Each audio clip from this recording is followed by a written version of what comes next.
우리가 계속해서 말씀을 묵상해 오는 가운데 이 성탄절의 가장 귀하고 소중한 의미는 하나님 대신 예수 그리스도가 이 땅에 육신의 몸을 입고 오신 그러한 사건이라는 것이죠. 자, 그런데 하나님이 이 땅에 오신 이 성탄의 소식은 사복음서, 즉 마태, 마가, 누가, 요한복음 가운데에 이 마가복음과 요한복음 두 권에는 기록되어 있지 않습니다. 자, 반면에 마태복음과 누가복음에 기록되어 있는데요.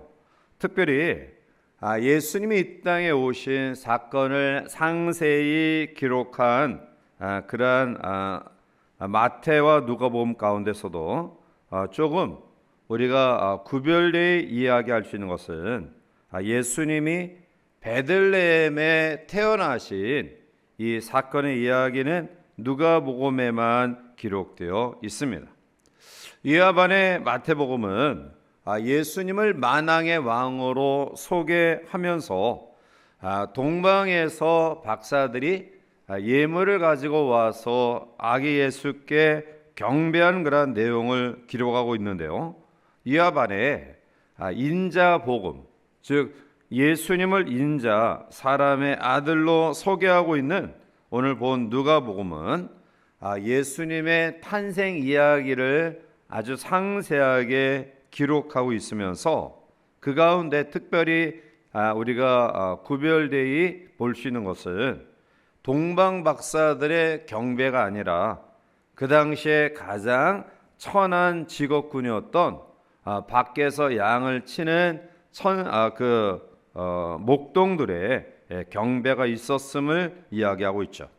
자, 오늘 본문에 보면 들에서 양을 치고 있었던 목자들이 아기 예수의 탄생 소식을 듣고 이 이루어진 일을 보자고 달려와 경배하고 나서 그리고 구유에 누이신 아기 예수를 보고 천사를 통해 자기에게 전달해 준 이 귀한 소식을 듣고 찬송하며 돌아간 사건을 본문에 기록하고 있습니다.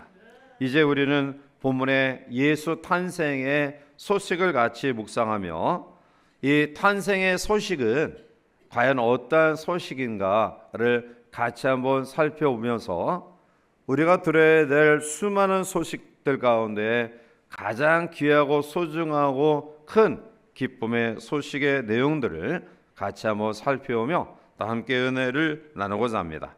먼저 아기 예수의 탄생의 소식은 첫 번째 주어지는 특징이 무서워하지 말라라는 소식입니다. 본문 10절 말씀 가운데 보면 천사가 이르되 무서워하지 말라, 보라 내가 온 백성에 미칠 큰 기쁨의 좋은 소식을 너희에게 전하노라. 아멘. 자, 사람은 우리의 주어진 삶을 영위해 나가는 과정 속에 누구나가 두려움을 가지고 있습니다. 그러나 사실 원래 에덴 동산에서 하나님의 형상대로 지음받은 아담과 하와에게는 두려움이라는 것이 없었습니다. 그런데 이 아담과 하와가 선악을 알게 하는 나무의 실과를 먹은 이후에 범죄한 이후에 하나님의 낯이 두려워 숨었고요. 결국 그 이후의 인생에게는 두려움이 찾아왔습니다. 갈릴리 바다에서 풍랑이 일어나 파도가 높아지자 제자들은 두려움에 떨게 되죠. 그리고 고나게 주무시는 예수님을 깨웁니다. 그리고 소리칩니다. 주여 구원하소서, 우리가 죽겠나이다. 그때 예수님은 마태복음 8장에 어찌하여 두려워하느냐, 믿음이 작은 자들아 라고 꾸짖으시고 파도와 바람을 잔잔하게 하셨습니다. 자, 제자들은 무엇 때문에 두려워했습니까? 그것은 바로 죽음의 공포 때문입니다. 이 죽음의 공포는 죄 때문에 오는 것입니다. 결국 사람은 본능적으로 죄의 결과는 무서운 심판이라는 사실을 알고 있습니다. 그래서 늘 하나님을 두려워하고요, 하나님 뵙기를 두려워하고 있다라는 사실을 우리 스스로가 경험하고 있는 것이죠. 예수님이 제자들과 함께 더불어 변화산에 올라갔을 때 갑자기 빛난 구름이 그들을 덮으며 구름 속에서 소리가 들려옵니다. 마태복음 17장 5절에 보면 말할 때 호련히 빛난 구름이 그들을 덮으며 구름 속에서 소리가 나서 이르되 이는 내 사랑하는 아들이요 내 기뻐하는 자니 너희는 그의 말을 들으라 하시는지라 라고 말씀하죠. 자, 이러한 영광스러운 그러한 모습과 음성을 듣고 본 제자들이 기뻐해야 되지 않을까요? 그런데 그 이후의 말씀을 보면 바로 오히려 그들은 심히 두려워합니다. 예수님께서 그들에게 다가와 만져주시고 말씀하시죠. 일어나라, 두려워하지 말라라고 말씀합니다. 결국 이것도 제자들 마음속에 하나님에 대한 온전한 신뢰와 믿음이 없었기 때문에 오는 그러한 결과였던 것이죠. 애굽을 떠난 이스라엘 백성들이 홍해 앞에 다다랐을 때 눈앞에는 넘실거리는 바다요, 그리고 뒤에는 그들 추격해오는 바로의 군대를 보면서 그들은 무서워 어찌할 줄 할 수 없는 그런 모습들을 가지게 되죠. 결국 두려움의 결과는 원망과 불평으로 이어집니다. 자, 그때 출애굽기 14장 13절 말씀 가운데 모세가 백성에게 이르되 너희는 두려워하지 말고 가만히 서서 여호와께서 오늘 너희를 위하여 행하시는 구원을 보라. 너희가 오늘 본 애굽 사람을 영원히 다시 보지 아니하리라 말씀하고 있습니다. 결국 이스라엘 백성이 두려워했던 이유는 두 가지죠. 하나는 죽음 앞에 두려워할 수밖에 없었고요. 그리고 이러한 상황 가운데서 벗어나게 하실 수 있는 하나님의 절대적인 능력에 대한 믿음의 결여 때문이라는 것이죠. 결국 우리는 앞에서 되어지는 여러 가지 사건들을 말씀 속에 묵상하면서 예수님이 임마누엘 육신의 몸을 입고 이 땅에 오신 이유는 바로 이러한 두려움을 없이 하기 위해서 오셨다라는 것입니다. 요한복음 11장 25절과 26절에 보면 예수께서 이르시되 나는 부활이요 생명이니 나를 믿는 자는 죽어도 살겠고 무릇 살아서 나를 믿는 자는 영원히 죽지 아니하리니 이것을 내가 믿느냐라고 말씀하고 계십니다. 결국 성경 곳곳에서 우리에게 주신 가장 귀한 소식은 두려워하지 말라라는 것입니다. 무서워하지 말라는 것입니다. 어떠한 경우에도 하나님의 살아계심을 믿고 이러한 속에서 벗어나라는 것입니다. 어쩌면 우리가 살아가는 이 마지막 때 삶의 연장 가운데 가장 귀한 소식은 바로 우리의 두려움을 가셔주시는 임마누엘 예수님의 탄생의 소식일 것입니다. 예수님은 인류의 마지막 때 되어질 일들을 이야기하고 있는데요. 마태복음 24장 6절 이에 오면 난리와 난리 소문을 듣겠으나 너희는 삼가 두려워하지 말라. 이런 일이 있어야 돼 아직 끝은 아니니라 라고 말씀하죠. 넘어가서 마태복음 24장 21절에 보면 이 마지막 때에 주어지는 이 환난을 어떻게 묘사하고 있냐 하면 이는 그때에 큰 환난이 있겠습니다. 창세로부터 지금까지 이라는 환난이 없었고 후에도 없으리라 라고 말씀합니다. 결국 우리가 겪고 있었던 수많은 사건들, 수많은 그러한 고통의 환경들 가운데에 마지막 때 되어질 이러한 환난보다 더 큰 환난이 없다.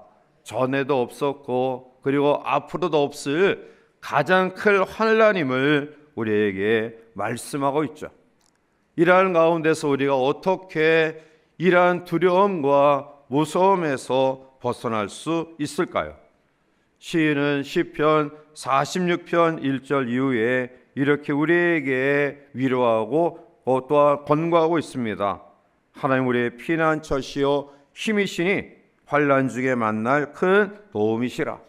그러므로 땅이 변하든지 산이 흔들려 바다 가운데 빠지든지 바닷물이 솟아나고 뛰놀든지 그것이 넘침으로 살이 흔들릴지라도 우리는 두려워하지 아니하리로다. 아멘. 성탄의 소식은 바로 이러한 두려움, 무서움, 끊임없이 우리를 짓누르는 걱정과 불안의 환경 가운데서 두려워하지 말라라는 소식입니다. 그러므로 오늘 성탄의 귀한 새벽, 이 아침 이곳에 모여 예배하는 우리 모두에게 가장 기쁜 이 놀라운 소식, 우리를 짓누르고 있는 두려움에서 벗어나는 아름다운 소식이 우리 가운데 들려짐을 감사하고요, 여전히 두려움 가운데는 온 누리에 이 소식을 전하는 우리 모두가 되시기를 주님의 이름으로 간절히 축원해 드립니다. 두 번째로 성탄의 소식은 큰 기쁨에 좋은 소식입니다. 오늘 10절 하반절에 보면 온 백성에게 미칠 큰 기쁨에 좋은 소식을 너에게 전하노라 라고 말씀합니다. 사람들에게는 누구나가 어떠한 소식이 들려질 때에 좋은 소식이 들려지기를 소원하죠.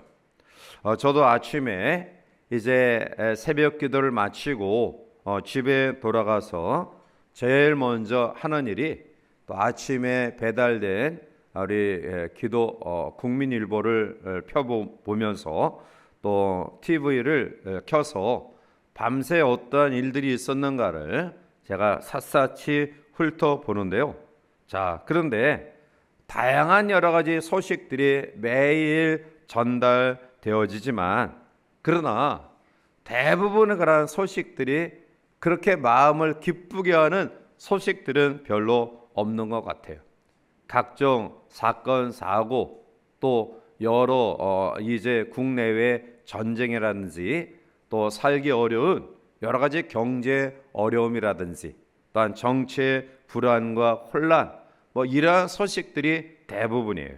자, 그런데 그러한 가운데서 또 아주 적지만 우리에게 기쁨을 주는 그러한 소식들이 있기는 합니다. 자, 그런데 그러한 소식들이 모든 사람들에게 다 기쁨을 주는 그러한 소식은 국한되어 있는 것 같아요. 이러한 소식들을 보면서 어떠한 소식은 이 군인들에게 좋은 소식, 특별히 우리 병사들의 봉급이 병장이 거의 100만 원에 다다른다. 어떤 그런 경우에는 거의 200만 원에 다다른다. 이것은 아마 이 군문에 있는 우리 용사들에게는 귀한 소식일 거예요.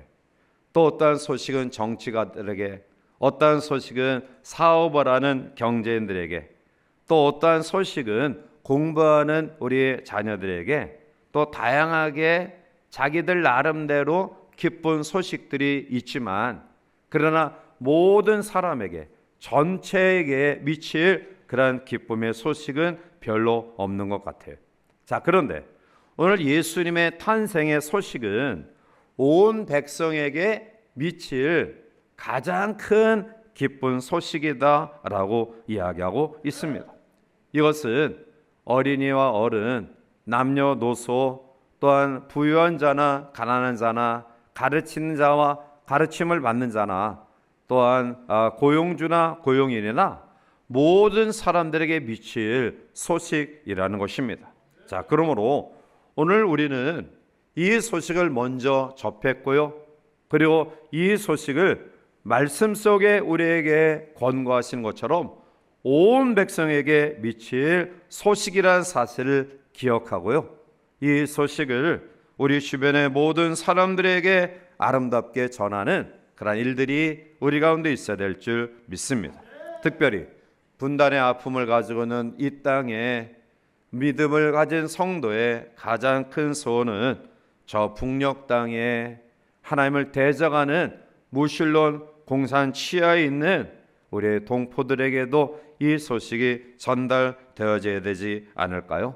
그러므로 오늘 우리의 마음속에 다시 한번 내가 경험한 이 큰 기쁨의 소식을 오늘 하나님이 우리에게 원하시는 온 백성에게 미쳐야 될 소식이라는 사실을 다시 한번 깊이 기억하고요.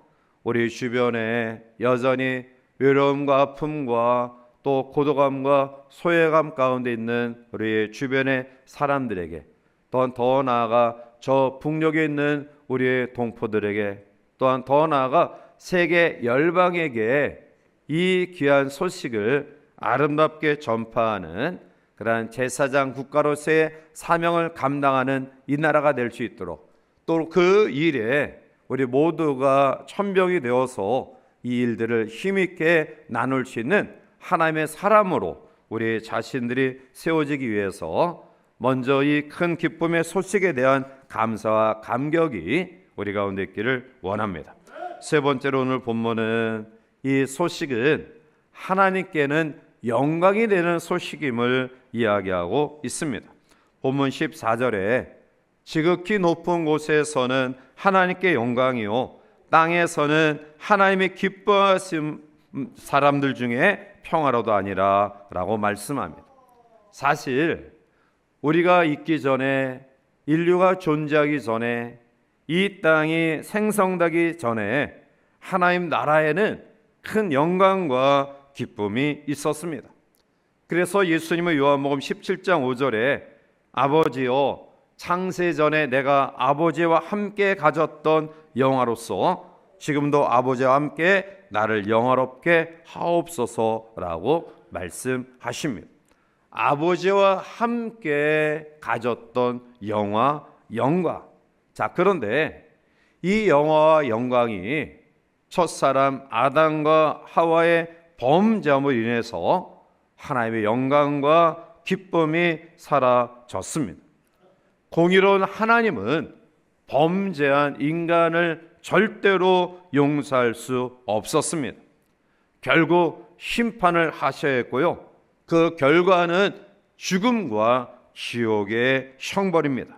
그런데 또 다른 속성의 사랑의 하나님은 결코 우리를 이 멸망 가운데 그대로 내버려 둘 수 없기에 하나님의 사랑을 우리에게 펼쳐 보이기로 결심하셨는데요.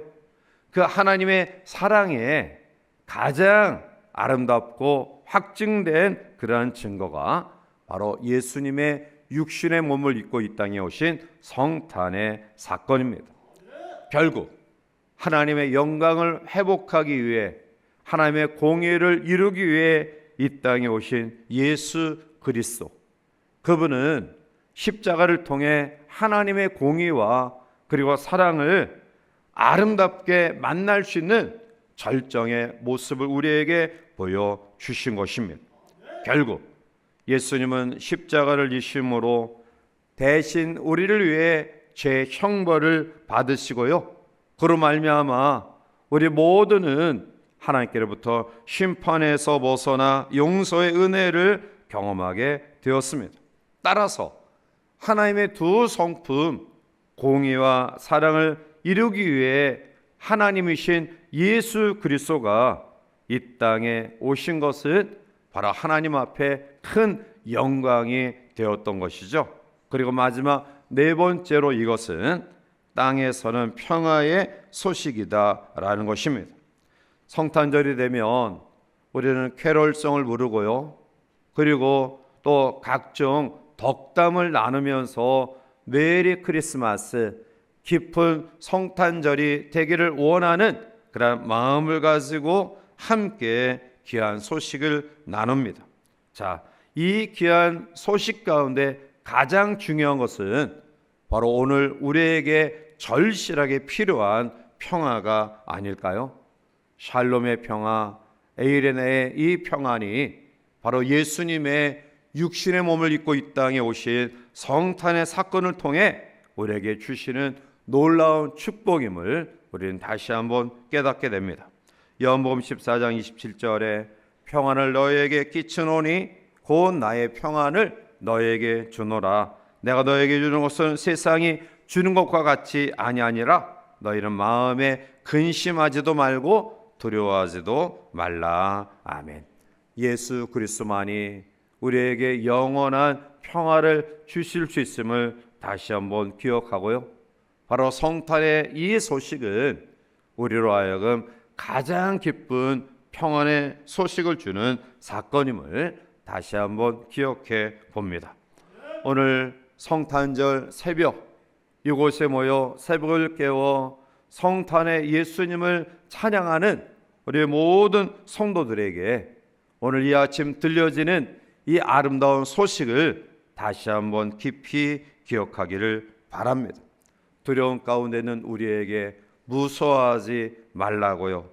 그리고 모든 사람들이 반드시 들어야 될 이 큰 기쁨의 아름다운 소식, 하나님께는 영광이요 그리고 이 땅에 존재하는 모든 사람들에게는 세상이 주지 아니하는 진정한 샬롬의 평화의 아름다운 소식, 오늘 새벽을 깨어 기도하는 우리 모두에게 들려진 이 아름다운 소식이 이제 우리를 넘어서 우리 주변에 소외당하고 아파하는 그런 고통 가운데는 주변의 사람들에게, 더 나아가 북녘 동포들에게, 또한 더 나아가 세계 열방에게 하나님의 그토록 원하시는 이 나눔의 귀한 전달자들이 되어서 우리를 통하여 가정과 또 교회가, 또한 지역과 민족과 열방이 하나님의 놀라운 소식으로 기뻐하는 귀한 역사가 있기를 주님의 이름으로 간절히 축원해 드립니다.